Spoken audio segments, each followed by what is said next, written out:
Hi, my name is Grant McNulty, and today we're going to go over the Physics 2 Charge Tape Lab.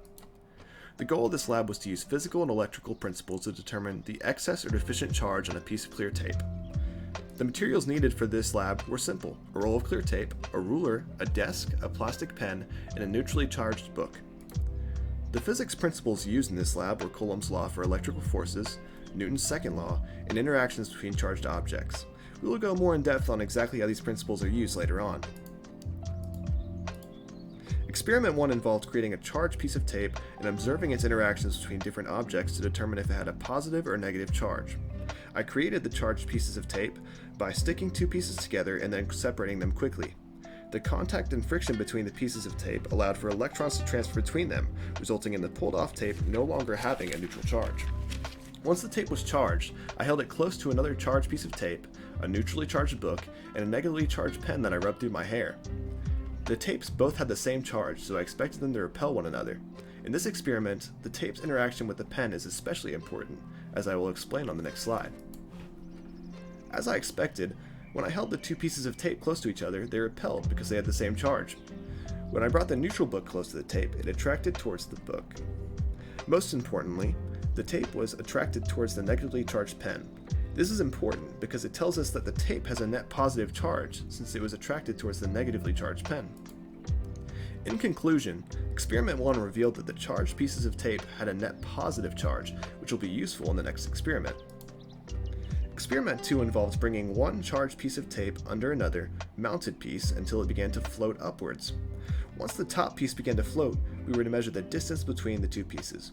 Additionally, we had to measure the mass of one piece of tape and the length. With the information we gathered, we could then calculate the charge of the tape, the number of electrons missing from the tape, and the number of electrons missing per atom. Two key assumptions were made to simplify this experiment. The first, that each piece of tape had the same charge. This assumption is reasonable because the two tapes were identical in every way, including the method of charging. The second assumption was that each piece of tape could be treated as a point charge, since we were only looking for an approximation. When looking at a point in the middle of the top piece of tape, there are only two forces acting on it: the force of gravity acting downward, and the force of electricity from the bottom piece of tape acting upwards. Newton's second law states the net force on an object equals its mass times its acceleration. Since the top piece of tape is not accelerating, we know that the electric force from the bottom piece of tape must equal the gravitational force from Earth. Coulomb's law states that electric force on a point is equal to Q1 times Q2 over 4 pi epsilon naught d squared, where Q1 and Q2 are the charges of the 2 points, and d is the distance between them. Since we assumed that both of the tapes have the same charge, we can simplify Q1 times Q2 down to just Q squared. Once we substitute in mg for the force of gravity, we get Q squared over 4 pi epsilon naught d squared equals mg.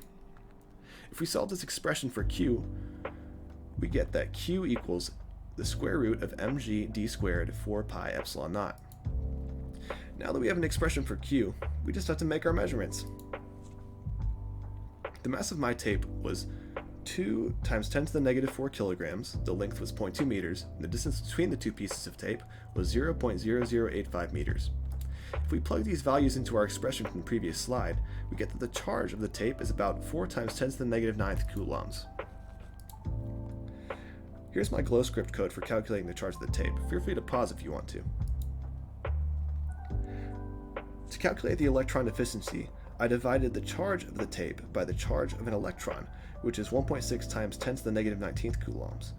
This calculation reveals that 2.48 times 10 to the 10th electrons were lost from the charged tape. To find the ratio of electrons lost to atoms, I first needed to find how many atoms were on one side of the tape. To do this, I divided the length of the tape by the average length of an atom, which gave me 2 times 10 to the 9th atoms. Then, to find the ratio, I divided the number of electrons lost by the total number of atoms, and got 12.4 electrons lost per atom. Once again, here is the code for the previous two slides. Feel free to pause if you want to. So, what would change in the experiment if protons were negative and electrons were positive? Well, nothing really. All of the interactions we observed in the experiment would remain the same, because positive and negative still attract, and like signs still repel. In this experiment, it was very important to handle the tape only from its ends. This is because if I touched it in the middle, electrons would transfer from my hand to the tape, and it would return to a neutral charge.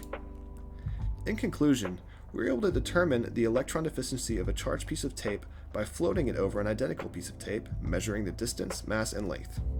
These calculations were only possible using Coulomb's law and Newton's second law. This experiment showed us a real-life example of the principles we have learned about in class.